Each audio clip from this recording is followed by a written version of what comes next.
नमस्कार प्रिय बंधुओं, आप सभी का हमारे YouTube चैनल में बहुत बहुत स्वागत है। बंधुओं, यदि चैनल पर नए हैं तो कृपया चैनल को सब्सक्राइब कर लें, बेल आइकन को प्रेस कर दें, जिससे कि इस चैनल पर आने वाले आगे सभी वीडियो का नोटिफिकेशन आपको प्राप्त हो जाए। तो आज के इस वीडियो में आप श्रवण करेंगे भौम प्रदोष व्रत की पवित्र पावनी कथा, अर्थात मंगलवार को पड़ने वाले प्रदोष व्रत की कथा। आदरणीय श्री सूत जी बोले, अब मैं मंगल त्रयोदशी प्रदोष व्रत का विधि विधान कहता हूँ। मंगलवार का दिन व्याधियों का नाश करने वाला है। इस व्रत में एक समय व्रती को गेहूँ और गुड़ का भोजन करना चाहिए। इस व्रत के करने से मनुष्य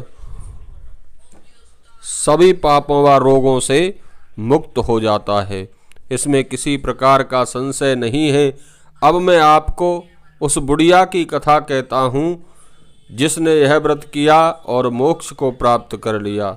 आदरणीय श्री सूत जी कहते हैं, अत्यंत प्राचीन काल की घटना है। एक नगर में एक बुढ़िया माई रहती थी। उसके मंगलिया नाम का एक पुत्र था। वृद्धा को हनुमान जी पर बड़ी श्रद्धा थी। वह प्रत्येक मंगलवार को हनुमान जी का व्रत रखकर यथाविधि उनका भोग लगाती थी।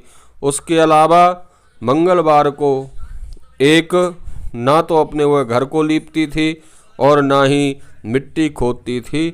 इसी प्रकार से व्रत रखते हुए जब उसे काफ़ी दिन बीत गए बंधुओं, तो हनुमान जी ने सोचा कि चलो आज इस वृद्धा की श्रद्धा की परीक्षा करें। हनुमान जी महाराज साधु का वेश बनाकर उनके द्वार पर आ पहुँचे और पुकारा, है कोई हनुमान भक्त जो हमारी इच्छा पूरी करे। वृद्धा ने जब यह पुकार सुनी तो बाहर आई और पूछा कि महाराज क्या आज्ञा है। साधु वेशधारी हनुमान जी बोले कि मैं बहुत भूखा हूँ, भोजन करूँगा, थोड़ी सी जमीन लीप दें। वृद्धा बड़ी दुविधा में पड़ गई। अंत में हाथ जोड़कर प्रार्थना की। बुढ़िया ने कहा, हे महाराज, लीपने और मिट्टी खोदने के अतिरिक्त जो आप कहें मैं करने को तैयार हूँ। साधु ने 3 बार परीक्षा करने के बाद कहा, तू अपने बेटे को बुला, मैं उसे औंधा लिटाकर उसकी पीठ पर आग जलाकर भोजन बनाऊंगा। वृद्धा ने सुना तो बंधुओं पैरों तले जमीन खिसक गई, मगर वह वचन हार चुकी थी।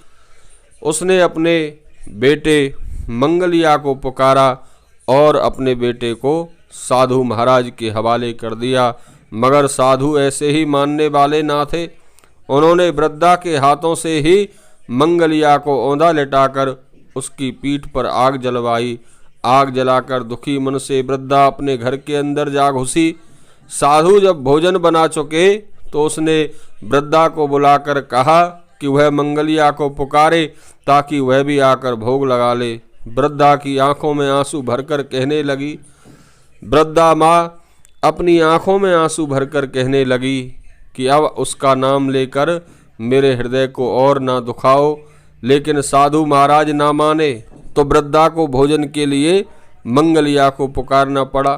पुकारने की देर थी कि मंगलिया बाहर से हंसता हुआ घर में दौड़ा आया। मंगलिया को जीवित देखा तो वृद्धा खुशी और आश्चर्य में पड़ गई। वह साधु महाराज के चरणों में गिर पड़ी। साधु महाराज ने उसे अपने असली रूप में दर्शन दिए। हनुमान जी को अपने आंगन में देखकर वृद्धा को लगा कि उसका जीवन सफल हो गया। सूत जी बोले, हे ऋषियों, भौम प्रदोष व्रत का महात्म्य कहने में किसी में सामर्थ्य नहीं है। मंगलवार को पड़ने वाला भौम प्रदोष व्रत समस्त दुखों का और पापों का नाश करने वाला है और भक्त की मन की कामनाओं को पूरी करने वाला है। बोलिए शंकर भगवान की जय, हनुमान जी महाराज की जय।